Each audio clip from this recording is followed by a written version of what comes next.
and 24 years of experience gained at KPMG in Africa. He established the first forensic practice in Kenya in the year 2000 with a team of 25 full-time forensic specialists. As regional partner for the forensic business unit, Zahir has been involved in managing large, complex investigations, providing expert testimony in court, testing and designing internal control systems, arbitrary disputes, providing proactive fraud management services, and much more. Now I'd like to introduce our next panelist, Paul Macharia. Paul Macharia is the Manager in Technology Advisory and Business Intelligence Services at BDO East Africa and has over 11 years of experience that has been working in the IT consulting profession and is experienced at providing technology advisory services. He has extensive experience in data privacy, governance and maintenance of information systems, protection of information assets, data security, and information systems audits, forensic audit, internal audit, and risk management. He has exposure and wide experience in the sectors of not-for-profits, financial institutions, insurance, agriculture, and much more. He's a technology graduate from the University of Nairobi after pursuing this Bachelor's of Science degree in Business Information Systems. He's also a CISA, CEH, and CCP AWS Cloud. He's also pursuing a Master's of Science in Information Security and Data Forensics from the University of East London. Prior to joining BDO in 2022, Paul worked with PKF and RSM for 9 years, and he worked with major firms in East Africa to enable value and decision-making from data to solve business challenges. He's skilled in system analysis and audit programming and much more. And now I'd like to hand it over to Zahir Sheikh to introduce BDO. Thank you.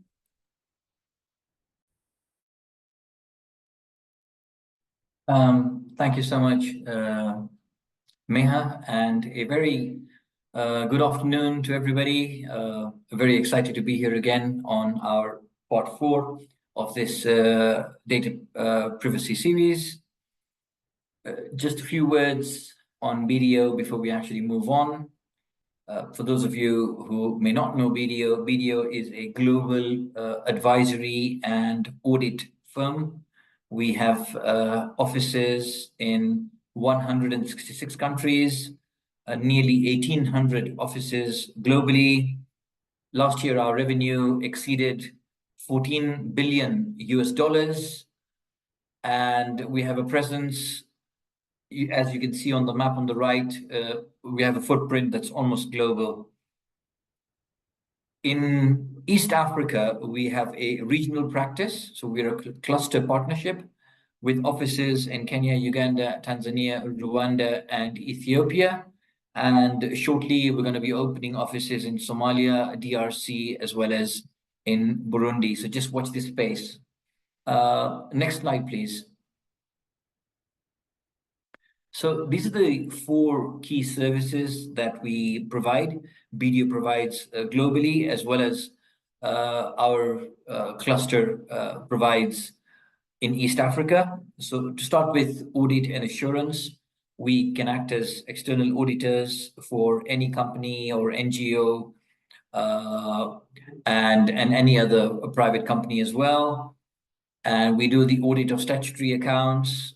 We also do audits of special projects such as donor-funded projects, or we have special purpose audits and reviews.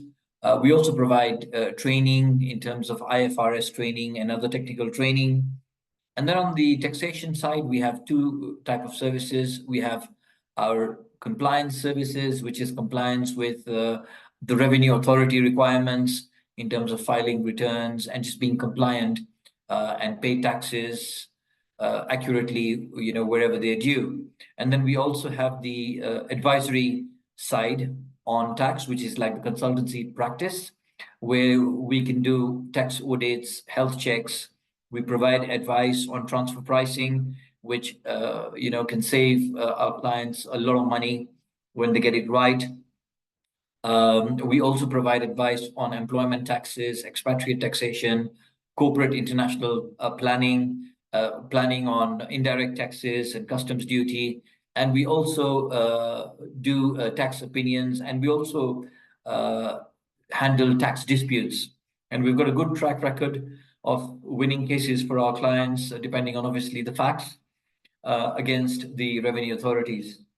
And then we have a business outsourcing department where we can provide a whole range of services where our clients don't want to do the services, those particular services which are non-core to themselves, and we can handle those services for them. So things like accounting, bookkeeping, compilation of your statutory accounts or reports, your management accounts.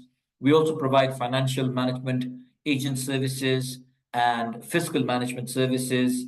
We can do your payroll for you.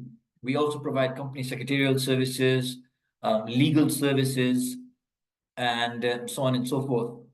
And then there's the advisory services department, which is where I sit. And within that, we provide internal audit and risk management services, management consulting services, corporate recovery and business turnaround services if your business is ailing. We also provide corporate finance and transaction advisory services. In fact, our deals advisory division has been rated #1 globally for many years now in terms of just the number of transactions that we undertake each year. And what that says about our people is that, you know, our clients trust our people because you only want to do a deal with people that you know are going to take you across the finish line. And our staff have a very good record in doing that. And then we also do a fraud investigation, fraud reduction services, fraud control, and so on and so forth, whistleblowing hotlines.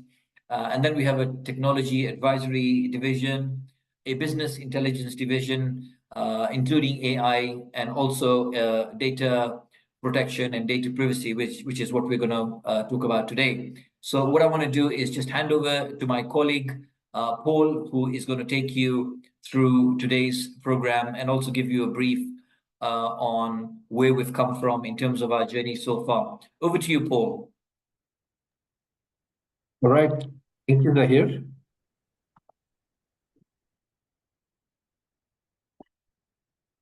So we've been running a data privacy webinar series, which started on 29th of May, 2024. And many thanks to most of you who have been with us throughout this journey. We are now in part 4 of the series, which is the emerging technologies and data protection. And as a recap, over the past decade, data protection has emerged as a critical aspect of governance, spurred by rapid technological advancements and increasing concerns over privacy and security. From initial efforts with regards to draft legislation and any other acts and enactments in Kenya, Uganda, Tanzania, Rwanda, and Ethiopia, as we covered in part 1, which was the journey so far, we did delve into the unique features of each country's regulatory framework, examining also the challenges that face the progress and achieving compliance within those various countries. In June, we also delved into the role of data protection officers, which is ideally covering the legal responsibilities and duties of DPOs, the legal requirements and qualifications of DPOs in East Africa. We also looked at the real-world examples of DPOs handling complex data protection issues and the impacts of DPOs on organizational structure and data protection awareness. Part 3, which was the data protection for small and medium enterprises. This was covered in July.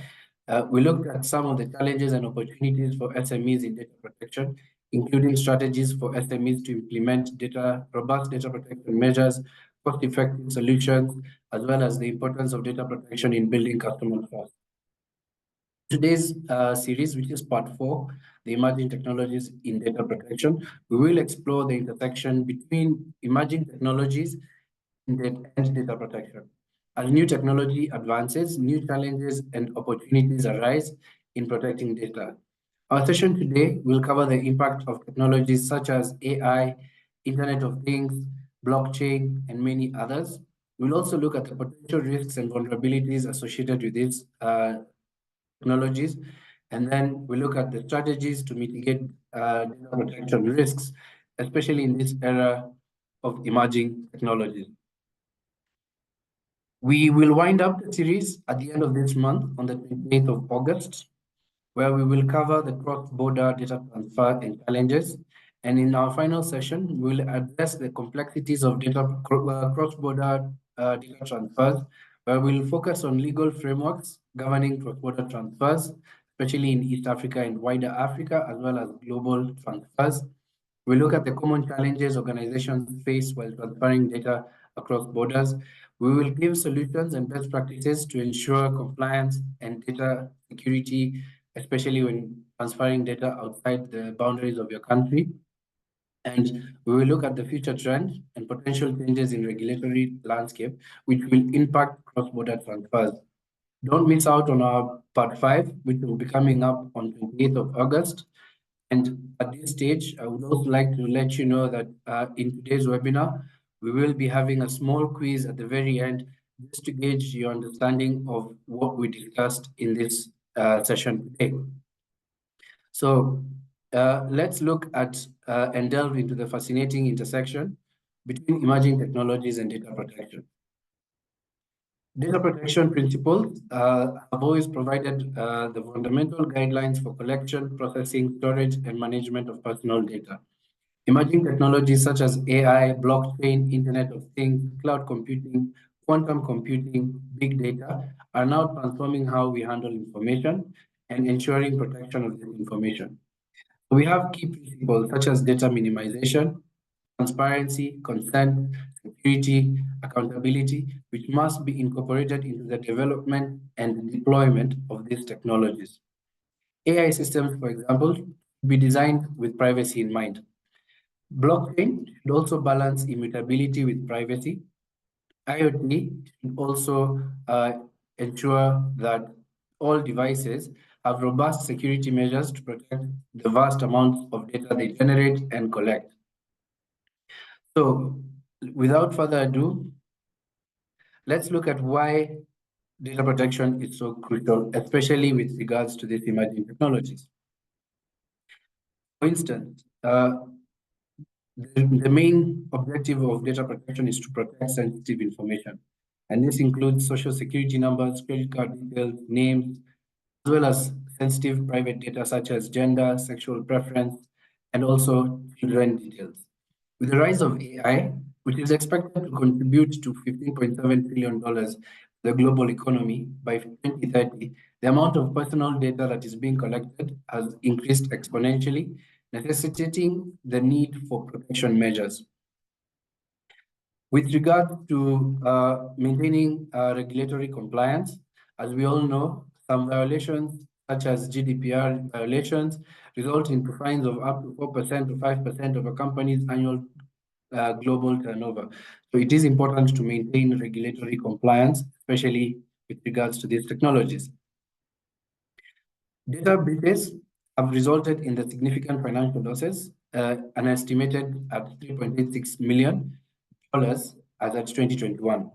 The integration of IoT devices, which is expected to hit 75 billion devices, which will be integrated together by the year 2025, also increases the potential entry points for cyber attacks, making strong data protection measures ever more crucial. Ethical data protection practices foster a positive public image and stakeholder confidence. And for example, we know that emerging technologies such as blockchain are expected to grow by $35 billion by the year 2025, and this will also exponentially grow to 50 billion by the year 2027. Therefore, it is important to ensure that data integrity and transparency becomes ever more significant. Now, let's look at the convergence of emerging technologies and their impact to data protection. As we know, technology is advancing at a very unprecedented pace, bringing both incredible opportunities and significant challenges in the realm of data protection. Artificial intelligence, which is also denoted as AI, has revolutionized various sectors, offering unparalleled efficiency and insight. However, it also poses unique risks to data protection, particularly how much or how vast the amounts of data that are being processed and collected. So ensuring privacy by design in AI systems is essential to mitigate some of these risks. We will look at blockchain technology, And in essence, blockchain just offers enhanced security with transparent tamper-proof recording of a unique data set. We look at Internet of Things, which is IoT, and this is becoming very big, from smart homes to connected environments, ecosystems, including connected cars. We'll also delve into cloud computing, which is basically a service that offers scalable and flexible data storage and processing solutions over the internet. We'll touch on quantum computing, which promises to be the new tech talk in town. And this is the computational power which has been used to grow AI, and definitely look at big data. So big data analytics allows organizations to extract valuable insights from various vast data sets. And with these technologies, as well as many others, we look at various risks and vulnerabilities that we must address before we incorporate these technologies into our ecosystems or into our workplaces or organizations. And we will capture more on that at a later time. So let's start off with AI, which is what has been on everyone's lips in the last couple of years. So AI, imagine a world where machines can think, learn, and make decisions just like humans. This is not a scene from a science fiction movie. It is the reality of artificial intelligence, which is what we are living in today.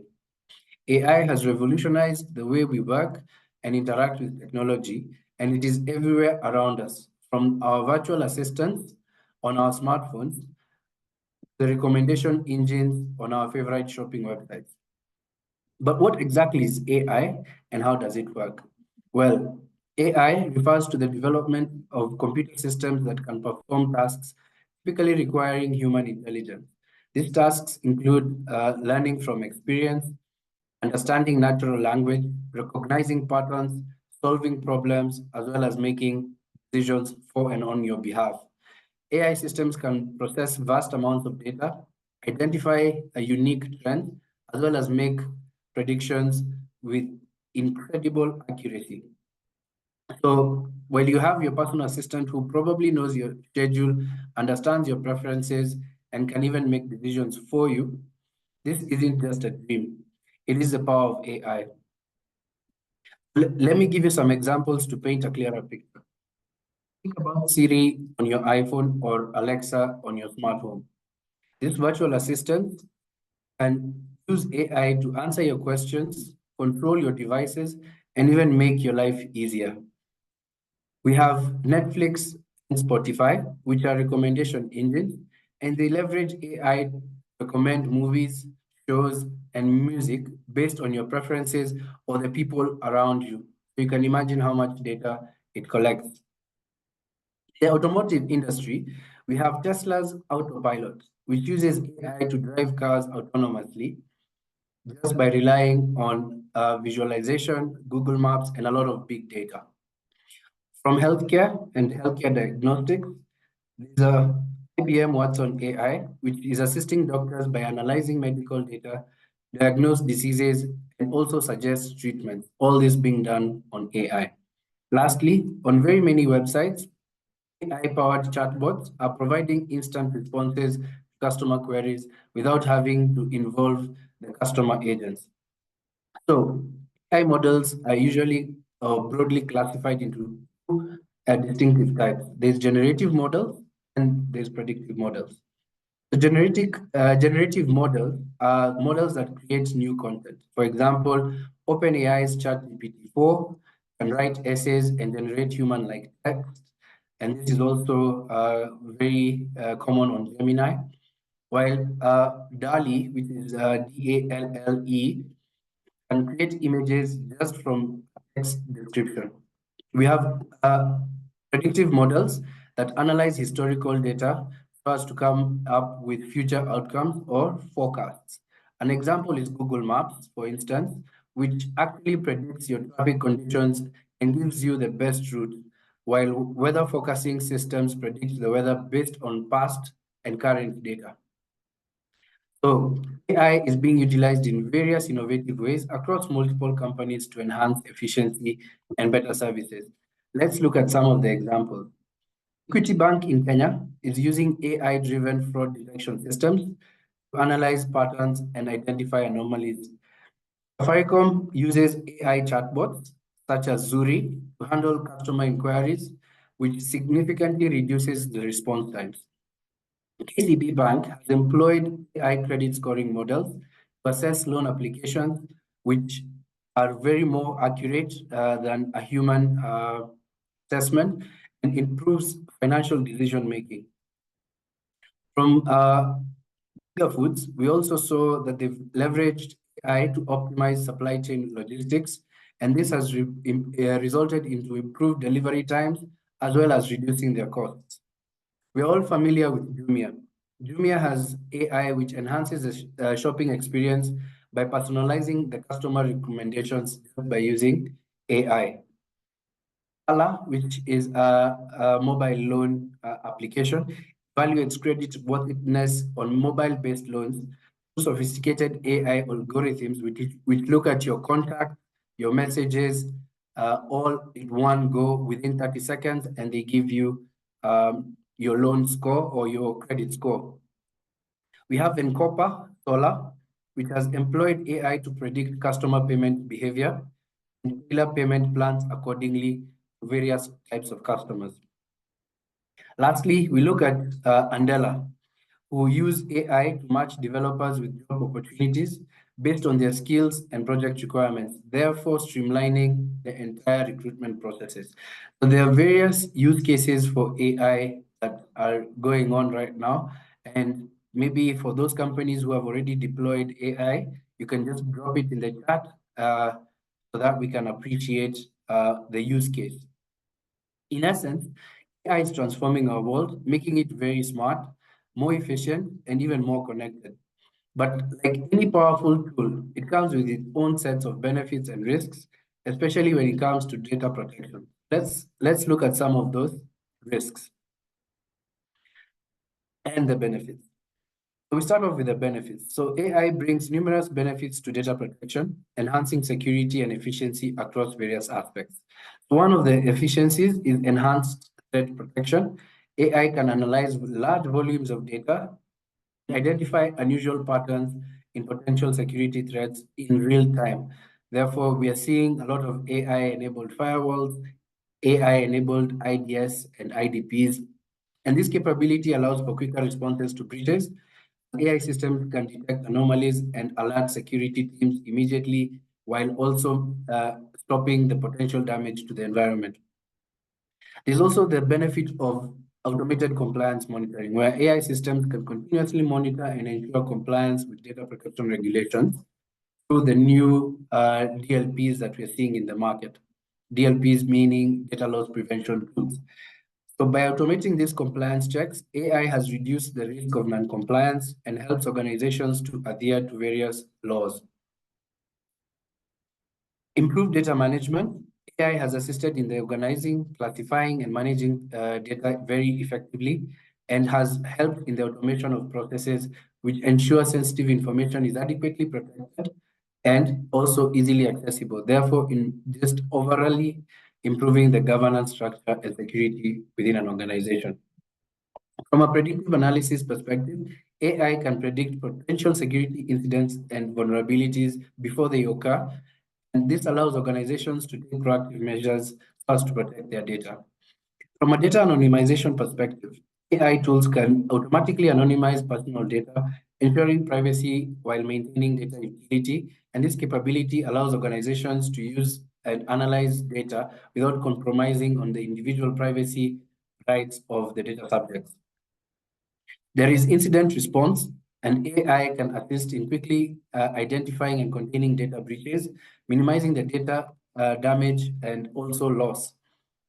Encryption management, on the other hand, is where AI can optimize encryption processes and manage encryption keys, therefore ensuring that data remains secure both at rest and also in transit.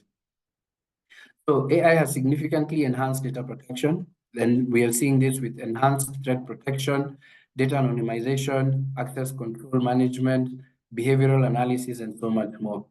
However, there are certain risks that come with AI with regards to data protection, and we have also outlined some of the resolutions that counter against these risks.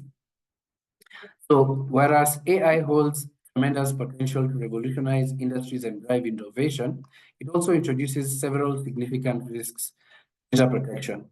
Each of these risks requires targeted and strategic resolutions to effectively mitigate potential issues to ensure that they are safe, that there is ethical use of AI, and ensuring that privacy concerns are kept at a bare minimum. Privacy concerns, this is because of the vast amounts of data that these AIs are collecting. And to address this, we must develop and enforce robust data privacy policies within our organization, meticulously govern the collection, usage, storage, and dissemination of data. The risk of bias and discrimination is where AI algorithms can reflect a bias in how they are presenting the data due to how they were trained to learn the data or how they've been trained to assess the data. And this usually leads to unfair or discriminatory outcomes. To mitigate against this, you need to use diverse and representative data sets and ensuring that you audit your algorithms on an often basis to ensure that there are no biases. Mitigate against cyber attacks and data security breaches.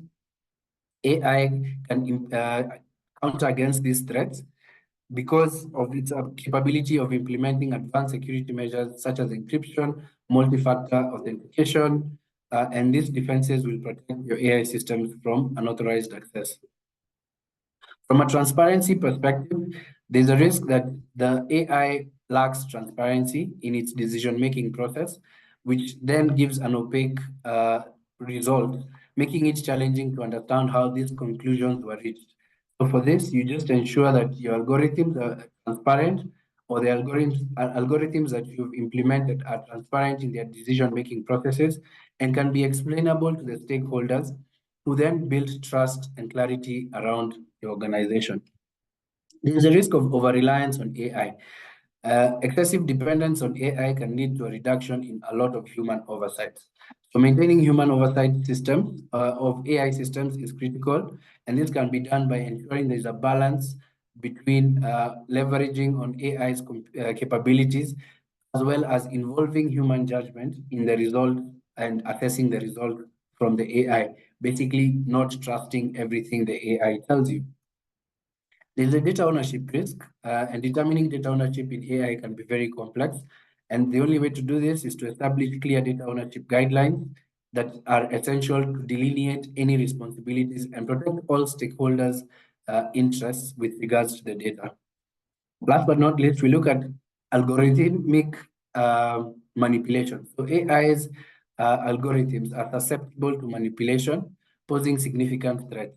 There are many examples of this in the news. You can just Google algorithmic manipulations of AI, and it will give you a lot of examples.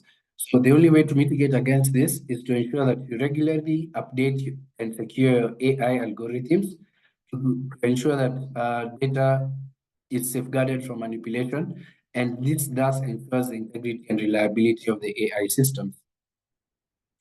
So some of the measures to protect against AI risks are data minimization, whereby you need to only collect data that is absolutely necessary for the intended purpose. There's anonymization and pseudonymization, and this is by implementing techniques to protect personal data by anonymizing it or pseudonymizing it. And this approach ensures that individuals' data cannot be easily identified and therefore safeguarding their privacy. You need to conduct regular security assessments to mitigate against these vulnerabilities, and this proactive measure helps you stay ahead of potential threats. You need to deploy encryption, both data at rest and also data in transit, first to protect it from unauthorized access or tampering through an example of man-in-the-middle attacks, which we covered in our cybersecurity series. There's importance of data segmentation. So this is you ensure that you isolate sensitive information from the non-sensitive information or the publicly available information. And therefore you can enhance the protection and also enforce stronger measures on the sensitive data than you would on normal public data. You need to ensure that you continuously monitor your systems for unusual activities and potential security threats.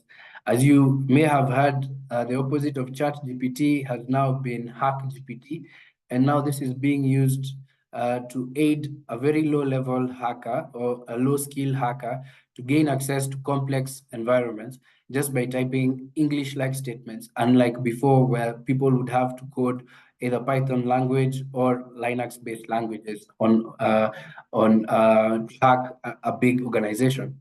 You need to ensure that you have consent. Only obtain explicit consent from users for the data collection and processing, especially with regards to the data that you'll be processing. So you need to respect their user consent, and this will help users build trust and ensure that you're also complying with the regulations within the jurisdictions, especially around East Africa. Finally, you need to educate your employees the best practices for data protection.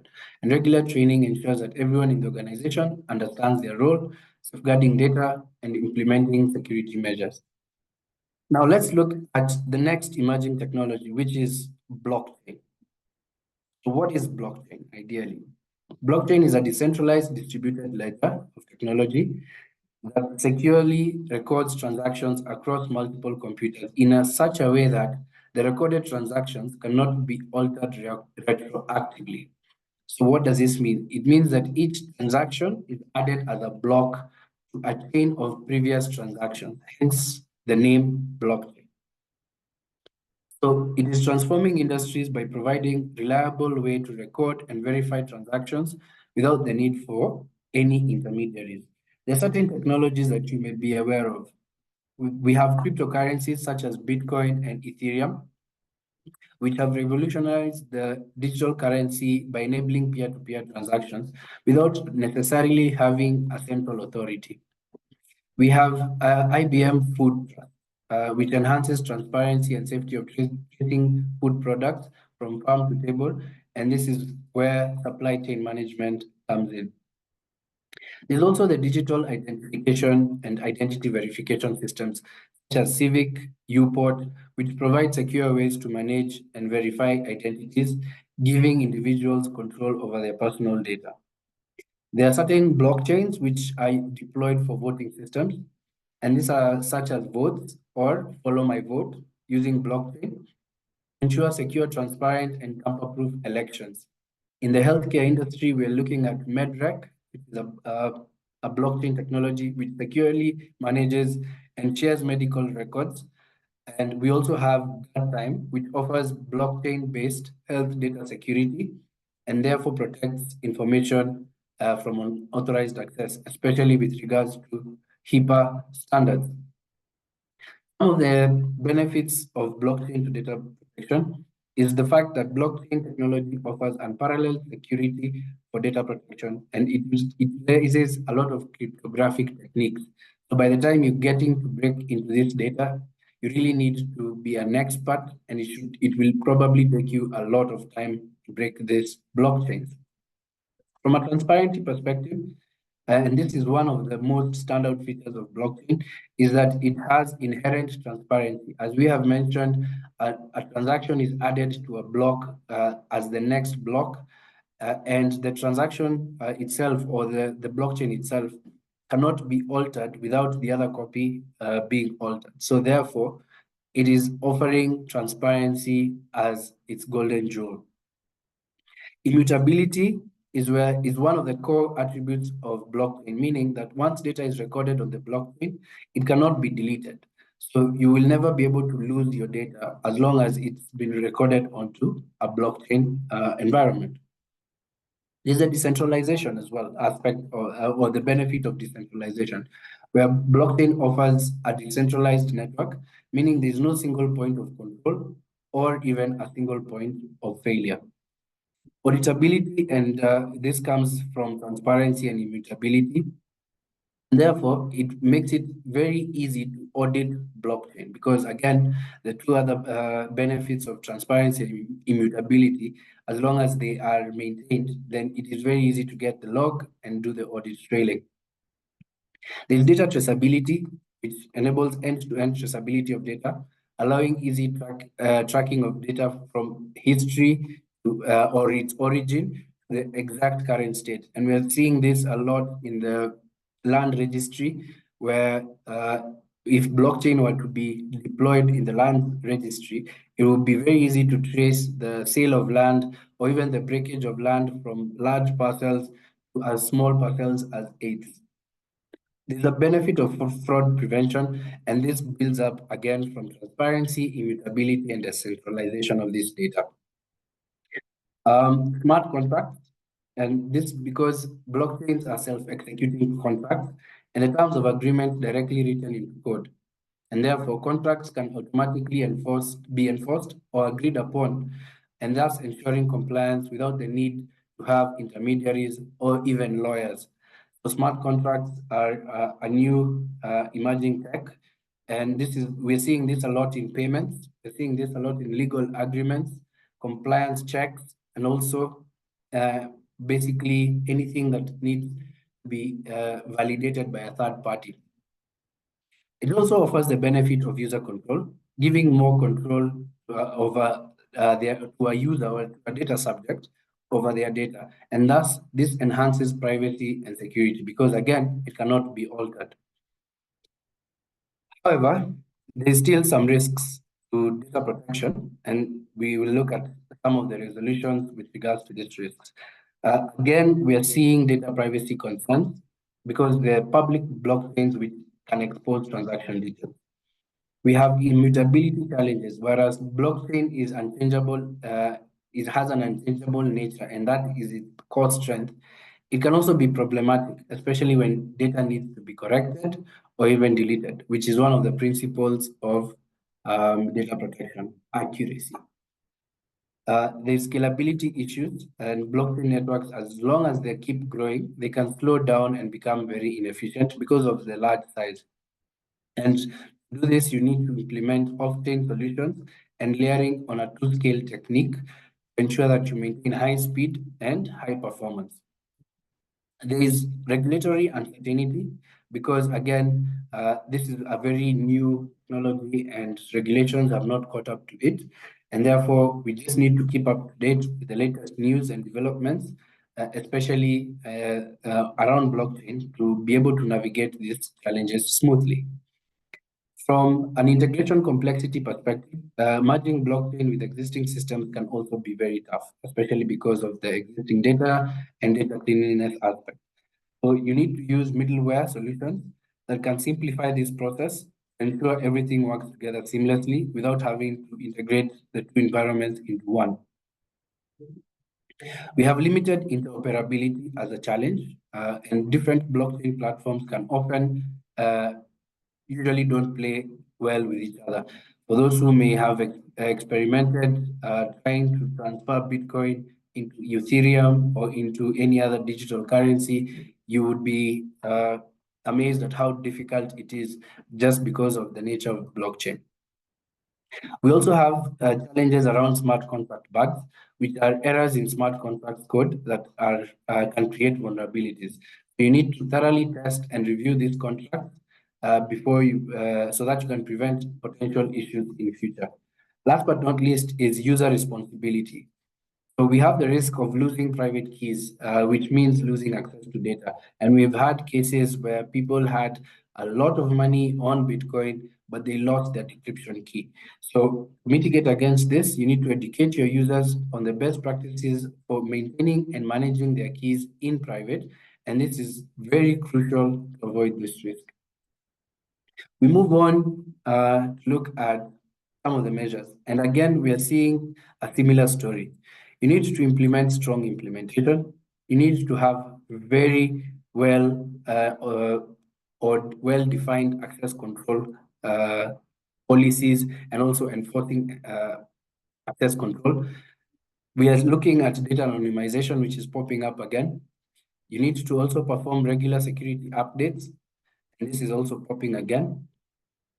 On a specific one, which is very specific to blockchain, is the multi-signature authentication. And this is enhancing security for transactions with having a multi-signature authentication method, which is similar to what we call MFA in other non-blockchain environments.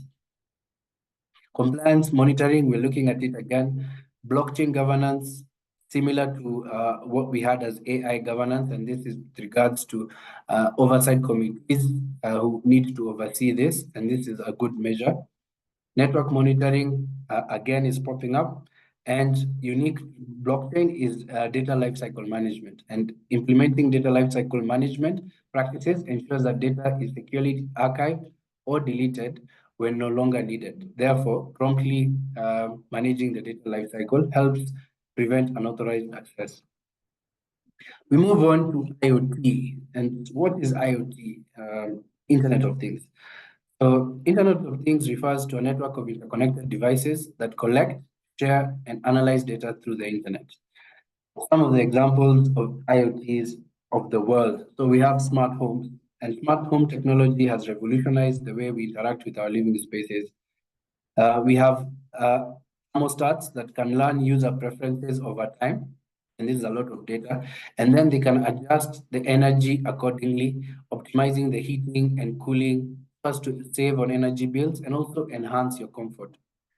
We also have an example such as Philips Hue lighting, and this is a system that allows users to control their lighting through a smartphone app, offering customizable lighting themes based on your mood or even your body temperature, the type of people you have in your house. If you have guests, it can set the mood for you without you having to use it.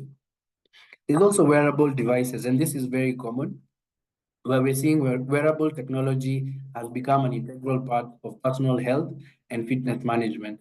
And devices such as Fitbit, Samsung Watch, iOS, Apple Watch, and these watches are tracking physical activities and health metrics, basically including steps taken, heart rate, speed, sleeping patterns, as well as the calories burned. And this helps users stay on top of their fitness goals. The Apple Watch, for instance, takes a further step by not only monitoring health and fitness, but it can also provide notifications, messages, and it can actually make calls directly from the wrist, blending health management with everyday communication needs.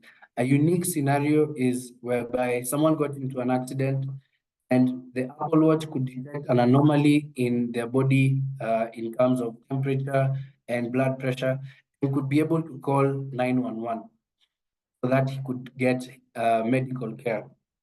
There's industrial IoT, which is industrial Internet of Things. And in this, especially in the industrial sector, we are seeing IoT solutions being deployed to basically streamline maintenance or even transform operations. We have technology, for example, that monitors and optimizes the performance of industrial equipment. And it does this by collecting and analyzing data directly from the machines.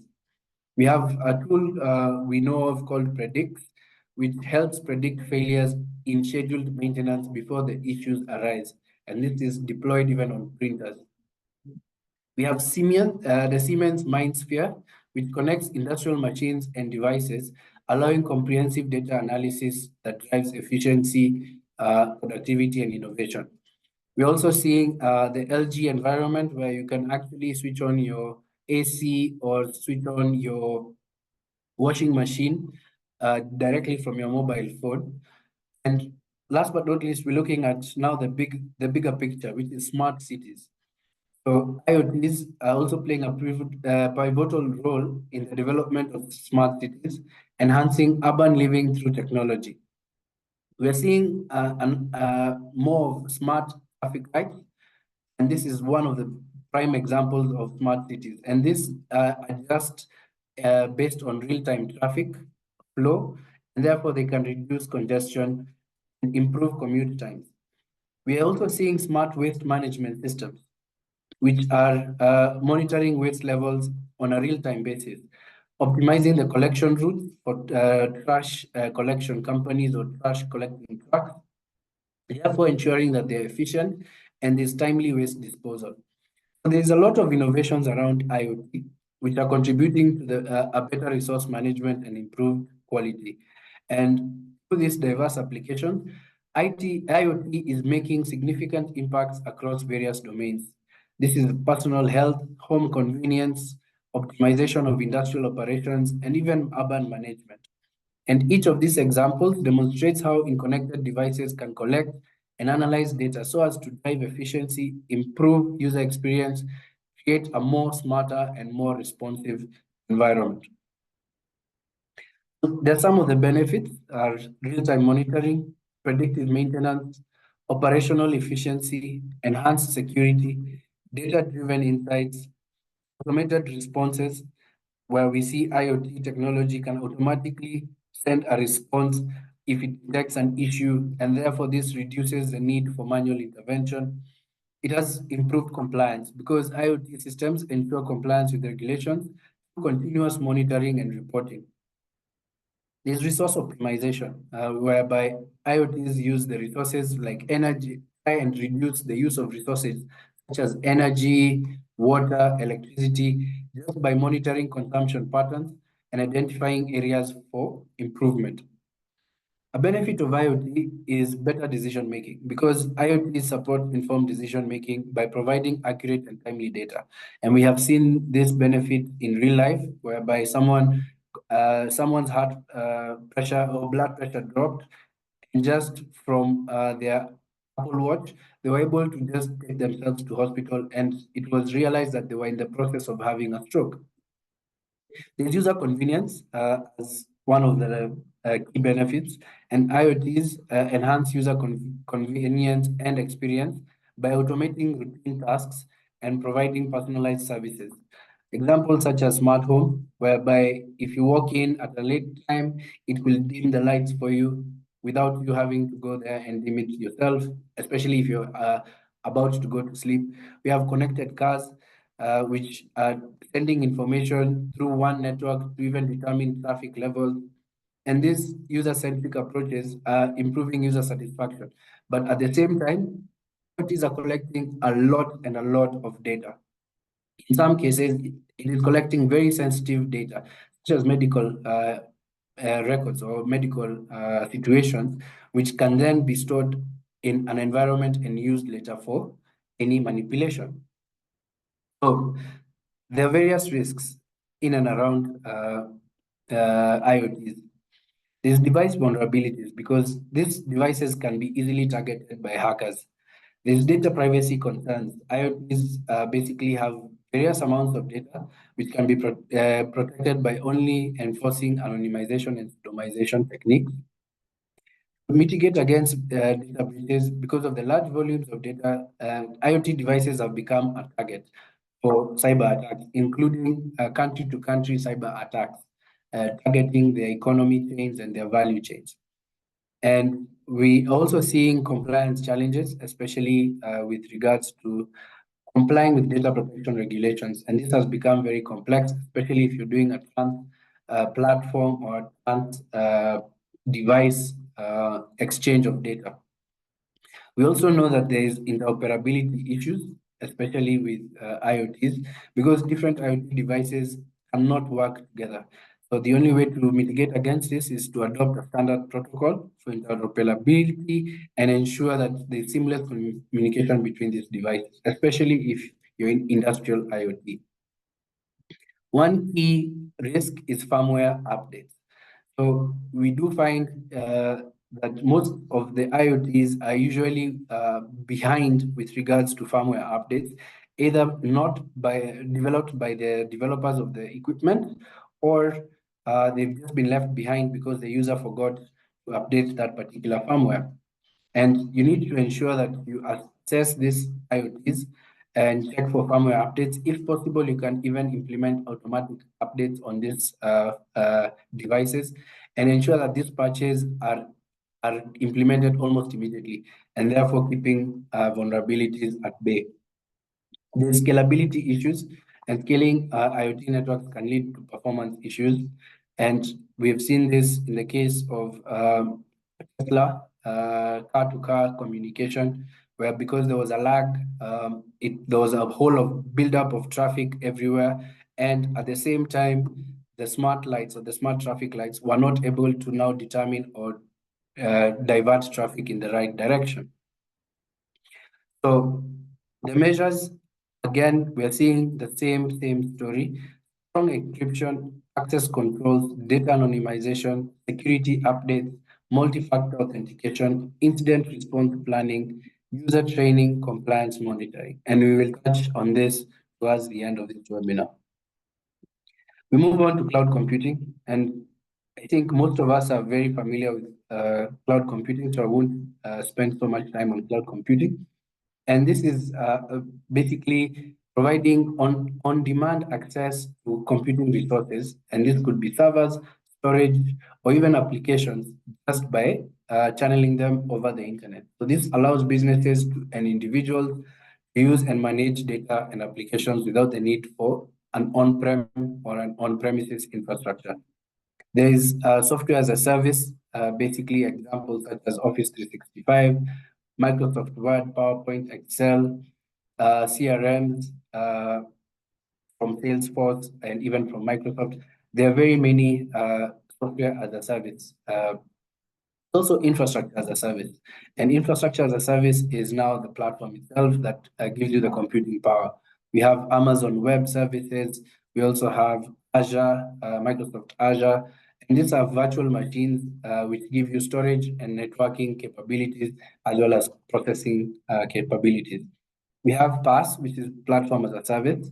And this is a platform allowing customers to develop, run, and manage an application without dealing with the underlying infrastructure. Basically, you don't need to think about where you're going to host your application. It's just going to be hosted on a cloud platform. And this is the examples such as Google Cloud Platform, which is one of the leading platform as a service providers in the world. And they offer deploying you a chance to deploy and check your application at scale, as well as stress test your application before you can then go to market. And then there's cloud storage, which is Dropbox, Google Drive, SharePoint. All these are the cloud storage options, which can be scaled up and down depending on your demands. So because we know so much about cloud computing, and we covered this as part of our cybersecurity series, we will quickly pan through the benefits of cloud computing to data protection. So there's an aspect of scalability, which just allows you to expand or reduce the resources and only pay for what you're using. On the cost efficiency perspective is, again, you can switch off your environment and switch it back on, ensure that you balance your cost, as well as because cloud platforms have a scalability or the variability of scale. So the more the people enjoying the platform, the cheaper it is for everyone. There's the ability of disaster recovery, and because most of these cloud providers have multiple points of presence across the world. So even if there's a catastrophic disaster in one data center, another data center is quickly able to pick up operations. There's the benefit of collaboration, and cloud computing allows or enhances collaboration because multiple users can work on the same thing. For example, on Excel sheets or Google Sheets, as long as they're on the cloud, 5 or 6 or even 15 people can work on the same Google Sheet. And this saves time because you don't need to send it to the next person to make the changes to another person. You can all work collaboratively. There's data redundancy as a benefit because it provides data redundancy by storing data in multiple locations. Therefore, you can be able to access multiple data centers for various regions that you're based in. Security is also paramount because most of these cloud service providers have implemented better and highly advanced cloud, security measures within their cloud so as to protect data, because again, they're getting data from a lot of sources. From a performance perspective, cloud computing provides high performance computing resources, which can handle intensive workloads efficiently. And this performance capability ensures that your applications or your business data is either being run smoothly or processed very quickly, support productivity and efficiency. So there are certain risks cloud environments, especially with regards to data protection, and we have some resolutions. So again, we're seeing data loss, we're seeing data prevention, and this is very common in most of these emerging technologies.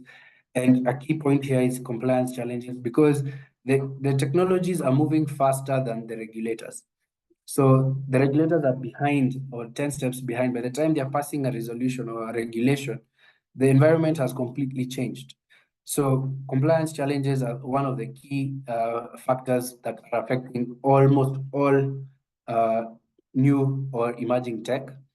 There's data sovereignty as a unique risk to data protection, or basically to cloud computing. And because certain data protection laws in various countries requires that certain particular data sets have to be stored within the geographic area of that particular country. So that's a challenge, and the only way you can do this is to ensure that you understand the law, and also ensure that the data service provider or the cloud computing provider that you're using has complied with the data sovereignty requirements, which basically help you avoid legal issues. One key threat is vendor lock-in. Basically, when you get one cloud service provider, it is usually very difficult to move to another unless you're facing serious issues. So the only way to do this is to ensure that there are open standards to your data portability, so that you can prevent yourself from being locked in to just one vendor. Insider threats we covered, and this is because employees can leak the sensitive data. And these are not just your employees, these are the employees of the cloud computing service that you have contracted. And that is a risk that basically you cannot evade. And the only way to control it is just implementing strong access controls to your environment. As we had mentioned in our cybersecurity series, there's security of the cloud and there's security in the cloud. So whereas you may rely on security of the cloud, it is your responsibility or your company's responsibility for security in the cloud. There's shared responsibility as a risk, and security in cloud computing is a shared responsibility between the provider and the user. And therefore, you need to understand your responsibilities in this shared security model, as well as understand the provider's responsibilities with regards to securing your data. Again, we are seeing the same measures to protect almost all these emerging technologies. We're seeing access controls, we're seeing strong encryption, we're seeing training, continuous monitoring, incident management, regular backups, multi-factor authentication, as well as data redundancy. Data redundancy is very unique to cloud environments, because you need to also ensure you're using multiple cloud storage locations so that you have redundancy of your data. Unlike in blockchain, where we address that the data set cannot be altered, from a cloud computing perspective, you need to have various redundancies of your data, even to the extent of keeping a local copy in the event that the cloud service provider decides to shut down the service, or they are facing some serious legal issues, and therefore they have to shut down. Quantum computing is another evolving tech. And in summary, quantum computing is using the principles of quantum mechanics to perform computations for and on your behalf. So unlike classical computers, which use the bit system or the binary system, which is zeros and ones, quantum computers use qubits, basically code of zeros and ones. And therefore, this represents the process of information in multiple states simultaneously. So how does this work?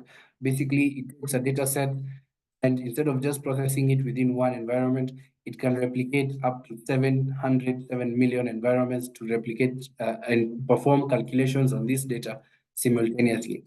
Where are we seeing a lot of quantum computing be deployed? We're seeing it in cryptography. So, and this is because there's some groups or some companies who are using ID Quantic, and this is one of the big leaders who offer quantum key distribution solutions to ensure secure communications by leveraging the simple principles of quantum mechanics.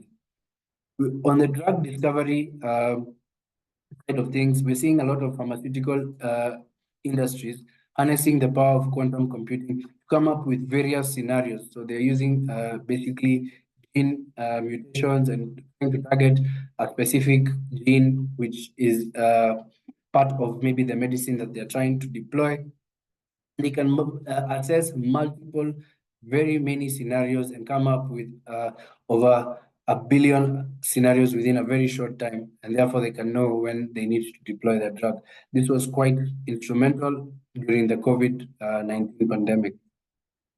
We see it a lot on financial modeling and climate modeling because it relies on a lot of historical data. You can imagine how much financial data a country processes from, let's say, its inception.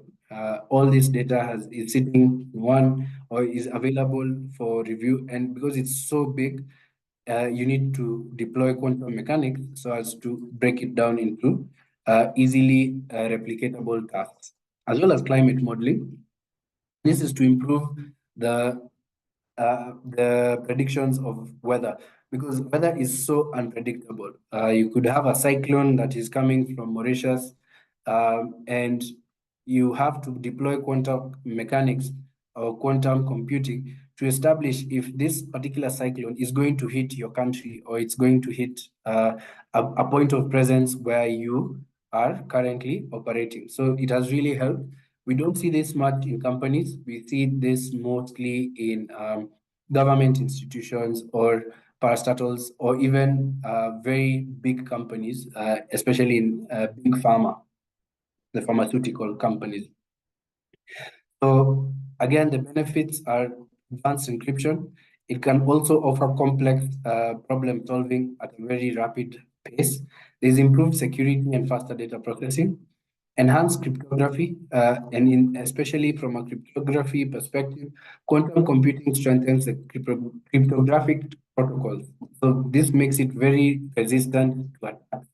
And because it leverages on these quantum principles, cryptography can then be more secure and ensuring the confidentiality and integrity of data. From a predictive analysis perspective, quantum computing improves the accuracy of predictive models, allowing for better forecasting and risk assessment. And as much as some of them are usually probabilities, it can get you the most accurate probability. There's the essence of secure transactions, because cloud computing ensures secure financial transactions by providing advanced encryption methods and therefore secure communication channels, especially for complex transactions. It is also being used for threat detection, and this is because of its advanced problem-solving skills. It can quickly analyze historical data, create patterns, and then give you a probability of occurrence. Some of the threats is to current encryption methods that have been deployed onto a quantum computing environment. And if you break the encryption, then you're already into the environment. And for this, you need to develop a very quantum resistant encryption algorithms, which are deployed again by quantum encryption. There's a high cost of deploying quantum technology, and because it's very expensive to develop and implement. There's a technical complexity of aspect, which is because quantum computing or quantum mechanics and quantum math is a very complex arena, and it requires very specialized knowledge. So you need to, if you're in this space or planning to be in this space, you need to either train your personnel to collaborate with quantum computing experts, or just go for the experts directly. The security vulnerabilities and the fact that there are no standards that govern quantum computing. Again, this is a similar song. These emerging technologies are moving faster than the regulators, and therefore, because of the lack of standards, quantum computing is ungoverned, or basically it does not properly follow a framework. There are some ethical concerns, and this is because of the potential use of this complex computing technology to get data and basically process it and push it out before you even notice. because of the type of resources that come with quantum computing. You can actually suffer a data breach, and they manipulate the data in your system, and you'll probably never know. So the measures to protect specific to quantum computing is to ensure that you have quantum resistant implementation, encryption, which is implemented so that you can resist quantum attacks. Very specific also to quantum computing is the ability or anonymization of data. And this is critical to ensure that privacy is maintained through anonymization techniques or even pseudonymization techniques. The rest are ethical guidelines, which basically we need to develop and enforce ethical guidelines for quantum computing within our environments to ensure that the technology is being used responsibly and ensuring that you conduct the audits. We go to big data, which is our last emerging tech that we will be looking at today. And again, similar to cloud computing, we are more familiar with big data. And big data just refers to the large volumes of data that occur either in a structured or unstructured manner. And then they can be used or analyzed to give insights and provide decision making. So this usually involves the use of an advanced analytic techniques to process and interpret massive data sets. So the difference between big data and quantum computing, on a quantum scale, is larger, big data is slightly smaller. So we're seeing a lot of big data in the healthcare industry. This is with regards to patient data. And this actually leads to better diagnosis and treatment outcomes because, again, they're using a lot of a sample size of very many people within the globe. We have also seen it a lot in the finance sector. And this is because it's playing a crucial role in enhancing and mitigating financial risks. And this, we are seeing it with fraud detection systems that can analyze data in real time to prevent fraudulent activities. We're seeing this again on customer perspective, KYC, being able to get various data sources about an individual before they can then proceed to either transact or even provide loans. From a retail perspective, we're seeing big data a lot in the consumer behavior and inventory management aspects of retail. So big data is being used to target customers better, as well as manage inventory much better because of patterns. From a transportation industry, there's benefits of big data to enhance just the route optimization and also the aspects of predictive maintenance. So you can be able to combine your supply chain methods using big data to come up with better routes for your dissemination of either goods that you're selling or even that you'll be collecting. The biggest use of big data currently is from a marketing perspective, and it touches again on finance, on retail, on healthcare, and also on transportation. Because big data is such a powerful tool for marketing, it enables a very targeted and effective campaign to be deployed. And we are seeing examples of how big data is being used in various industries to bring up actionable insights so that they can improve the decision-making capabilities. The benefits of big data to data protection is there's enhanced decision-making. So big data provides comprehensive insights that enable informed decision-making. There's also predictive analytics. Big data supports predictive analytic models, which allows organizations to predict potential security incidents or even vulnerabilities within their systems or processes. There is also real-time monitoring because big data enables continuous monitoring of data systems, providing real-time visibility into your operations. Improved compliance is because big data can help you comply with data protection regulations by providing detailed records and analysis, especially with regards to data sets that are being used for tracking or even documenting data activities. Operational efficiency is another benefit because big data optimizes processes and reduces the costs by streamlining operations that I have mentioned in the example of transport and logistics. Resource optimization is another benefit because, again, resources such as water and electricity and even energy can be saved significantly just by analyzing consumption patterns and also identifying various areas of improvement just by using big data. And last but not least, a benefit of big data is the ability to give data-driven insights because big data provides valuable insights through advanced data analytics. And these insights can help organizations understand their data better, uncover hidden patterns, and make informed decisions that strengthen data protection strategies. Right. So there are certain risks is basically data privacy concerns. We're seeing security breaches, we're seeing the high costs of manipulating big data. There's also the lack of standards with regards to transforming structured data to unstructured data into structured data. And this is because of the breach of the principle of data minimization, as well as the principle of ensuring that the data collection is only used for the purpose. And this is the principle of purpose limitation. We're seeing similar measures to protect big data. One unique feature is implementing strong encryption techniques, especially for data at rest and also data in transit.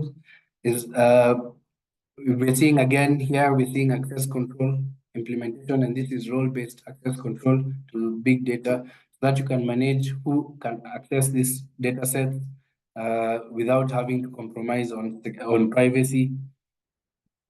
Security audits, user training, regular security updates, incident response, and also continuous monitoring. So as we have come along the webinar, we have seen a key trend with regards to all of these emerging technologies, and we have just listed the common risk mitigation strategies that are touching on all of these emerging technologies. And these are deploying strong data privacy policies. So you need to implement strong data privacy policies within your organization. And I'll give an example. For AI, this means addressing data privacy concerns. For IoT, it involves safeguarding personal data. And for big data, it ensures privacy while managing very large volumes of data. You need to also deploy strong encryption strategies and techniques. And this is because encryption is a cornerstone of data security. We saw it across the board. There's the need for regular security audits and assessments, both internal and also external. So you need to perform vulnerability assessments, penetration testing of all your environment, especially these ones that come with these emerging technologies, because they are yet to be governed, they are yet to be regulated, and therefore they could be having a lot of vulnerabilities, and they can also, you cannot safeguard yourself in the event of a breach because, again, there's no real regulation. You need to implement access control. So you need to manage who can access, who can gain access to your environment and also your sensitive data. This involves controlling access to critical information, restricting anyone who can access the information, as well as ensuring that only authorized personnel have access to a specific data set. And that's the only way that you can be able to mitigate against these emerging technologies. Number 5 is that you need to develop and test your incident response plan. So you need to always be prepared for data breaches and have quick response plans, especially if a breach occurs, how to manage the breach, report the breach. These are requirements of some of the acts within our jurisdictions. You need to report to the data subject within 72 hours. You also need to report to the Office of the Data Protection Commissioner within 48 hours in some cases. And therefore, you need to test these incident response plans by even simulating data breaches to see how that your organization is prepared. You need to have continuous monitoring, and this is to ensure that all threats or any unusual activities are being monitored continuously, whether it's deploying technology to monitor these environments, like behavioral firewalls or even behavioral IDPs and IDSs.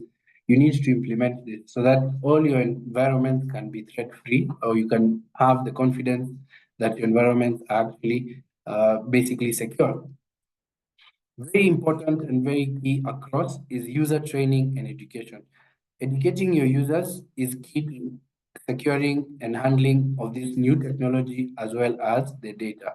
So you need to train and benefit, or rather your employees, by obtaining training, they will benefit from best security practices and also be informed of the various security measures that they need to implement. Last but not least, compliance monitoring. You need to ensure that data protection regulations are being complied with in the jurisdiction that you operate in, whether it's the geographical limitation of storing data, even on blockchain environments or even on cloud computing environments. The AI systems must also adhere to the privacy laws with regards to minimization of data collection, as well as minimization of processing, and also the purpose limitation. You should not, your AI should not even collect data for one purpose and then replicate that for another purpose. So that brings us to the end of today's webinar. And we would like to just do a recap of the webinar. And shortly after this recap, we will be launching a few questions that will pop up on your screens. And we hope that you'll be able to get to answer them within the shortest time possible. These are the key takeaways from today's webinar. Ideally, emerging technologies are reshaping the landscape of data protection, both globally and here in East Africa. This brings both opportunities as well as challenges. Throughout this webinar, we've delved into the transformative impact of technologies such as AI, blockchain, IoT, cloud computing, quantum computing, as well as big data, and their impact on data protection practices. We have looked at real-world application, benefits, as well as potential risks associated with these technologies. So as we conclude, let's recap the critical insights and takeaways from this session. From artificial intelligence, we need to imagine AI as a super smart assistant that can even spot threats and help you follow the rules automatically. It is actually a game changer for data protection. And just like any assistant, we need to also ensure that it respects privacy and doesn't make biased decisions. It's all about balancing power of AI and also bringing in the human factor to protect and bring in the responsibility of protecting personal information. From blockchain, this is a digital ledger, incredibly secure and also very transparent. It's fantastic for record keeping because it is tamper-proof and it's also basically safe from erasure and deletion. Internet of Things or IoTs, they connect our everyday devices to the internet, making our lives ever more efficient and also interconnected. However, this also means that protecting data in this connected world becomes more important and very crucial. So you need to implement strong encryption techniques, control the access to these devices, and also ensure that you have constant vigilance to ensure data remains secure. For cloud computing, we learned that cloud computing offers a vast, flexible space for storing and managing data. It's just like having an infinitely expandable storage room, which you can access anytime and anywhere from any device. To keep this space very secure, you must have encryption, you have to have a protected network, you have to ensure you have compliance mechanisms, and you also need to conduct frequent security audits, both from an internal perspective and also from an external perspective, to protect your data from breaches. Big data allows us to analyze vast amounts of data and uncover hidden patterns using insights, and then therefore driving better decision making. So we need to protect this data by ensuring its quality, which is a principle of data protection, i.e. Accuracy, anonymization of sensitive information, and this is pseudonymization or anonymization, and therefore you'll be able to safeguard your information. Quantum computing is the promise of the future, and it promises to solve complex problems within a very short time, in some cases, milliseconds. which this would take basically traditional computers almost 1,000,000 years to resolve the same task. This is a big revolution, and it's coming big to almost every corner of the world, and it has huge potential for data security. So we need to prepare for the impact, especially with regards to deploying quantum-resistant encryption methods and staying updated with any regulatory changes to keep our data safe. Best practices for data protection: you need to effectively protect the data, implement strong encryption, control access using role-based permissions, minimize the data we collect, conduct regular audits, train your employees on data protection as well as security, and have a plan for responding to breaches. So without further ado, I move this session to Meha, and then I'd like Meha to take over the Q&A section for those who posted questions in the chat or in the Q&A tab, so that we can address that as well as issue our quiz. So we start with our small quiz, and in the process, for those who had questions, please just pop them into the chat.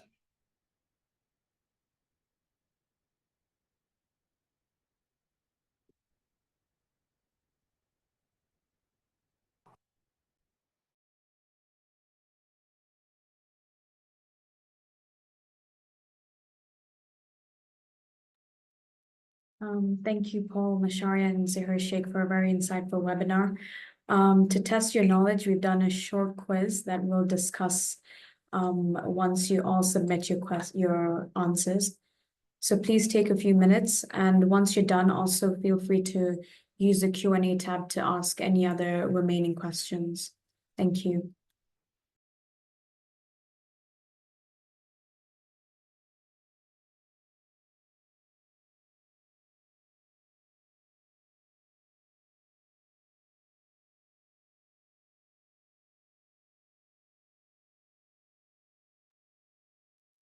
Also regarding the presentation slides, unfortunately, we don't share them, but the recording of this webinar will be available on our YouTube page called BDO East Africa. So please subscribe to our channel. We upload all the webinars of all the topics from fraud, internal audit, cybersecurity. So feel free to subscribe and check out all our videos. And additionally, we also have a webinar next week on internal audit. So I've sent the registration link in the chat.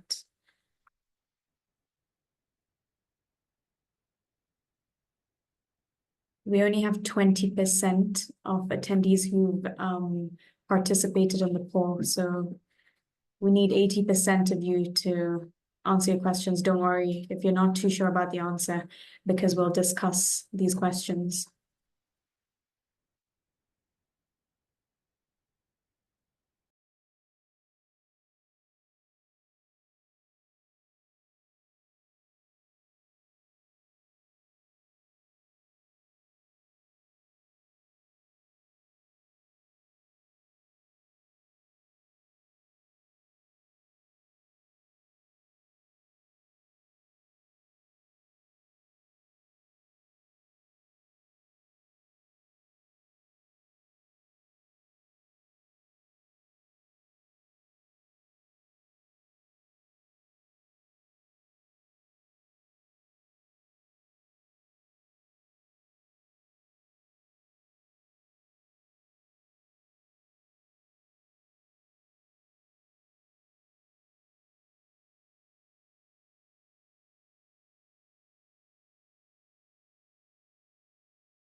%50 of the people have sent in your answers.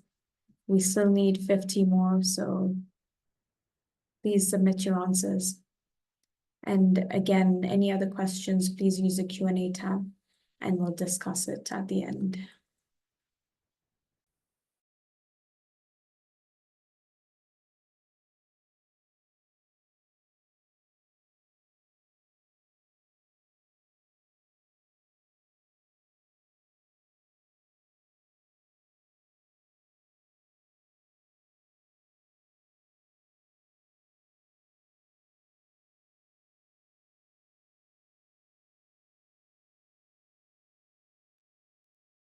Okay, thank you everyone who participated. I'll end the poll and we'll see the results.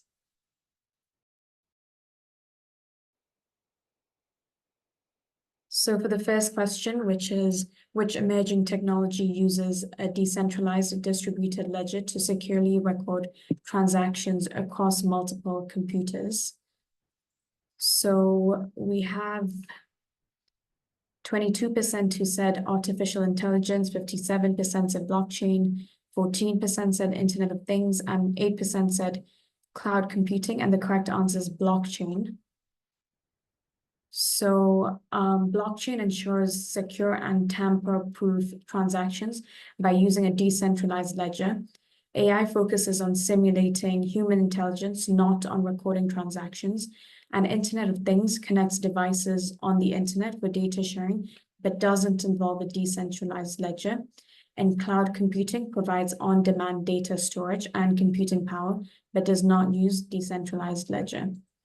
So the correct answer is blockchain. For the next question is, what is one major benefit of using AI for data protection? So the correct answer for this is AI can automate compliance monitoring, and 72% of you got that correct. So for this question, AI helps in continuously monitoring and ensuring compliance with data protection regulations. AI does not eliminate the need for encryption. Encryption is still crucial for data security. Properly implemented AI aims to reduce, not increase, data breaches. AI is a technology for processing and analyzing data and not for sorting it offsite. The last question is, which of the following is a key challenge in protecting data within Internet of Things ecosystems? And again, most of you got the answer correct, which is device interoperability. So for this answer, ensuring different IoT devices work together securely is a major challenge in protecting data with IoT ecosystems. IoT systems typically generate large amounts of data, not a lack of it. The challenge in IoT is usually the vast number of connected devices, not having too few. IoT devices often collect extensive data, making minimal data collection not a typical challenge. So thank you all for participating in this question. I see that most of you got the answers correct. And now we'll move on to the questions we had in the chat. We had one question from Maurice, which says, assuming you have suppliers or regulatory bodies as data collector or processor, are you required to have any data agreement? So the answer to this is yes. So there are various types of agreements that you need to implement within your organization so as to safeguard yourself. If you're a controller and you're giving your data to a processor for a processing activity, maybe data analytics, and then they send it back to you, you need to have controller to processor agreements, basically to safeguard the transfer of data and also dictate the terms of use of this data. The opposite is also true. If you are a processor and you are handing over this data to a controller to make a decision on the data, basically you're ceding the data to this particular person for future processing. So you need to also safeguard yourself. You need to understand, and this can only be implemented through a processor to controller agreement.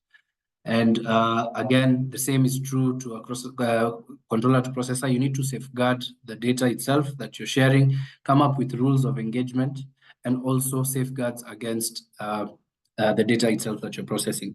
The last one is the cross-border data transfer treaty or the cross-border data transfer agreement. Basically, with some of the suppliers of these emerging technologies, let's say, for example, Google Drive, Google Environment or Google Workspace, you will not be able to issue them with a contract, to safeguard yourself. So you need to just go through the terms and conditions of the contract or the contract of service that has been given to you to use that particular platform, read through it, and then also try and understand this cross-border headache or where does your data sit, because you can't walk to their offices all the way in California, in Silicon Valley, especially if you're within Africa.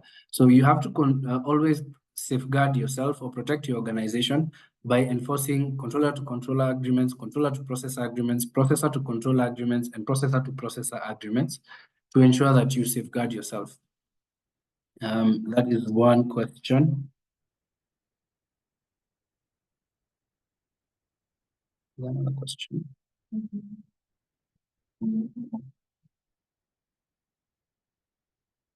That was the only question in the chat, and thank you for asking those questions. Some of them have been answered directly on the Q&A tab. Now we proceed on with our series, which is the next in line will be the cross-border data transfers, challenges and solutions. And this is where we will be concluding our 5-part webinar series for 2024. And we will soon share the registration links to this last part of our series, which will be happening on 28th of August. So stay tuned for informative discussions and practical tips on how to ensure compliance, especially with cross-border data transfers. Thank you and enjoy the rest of your day.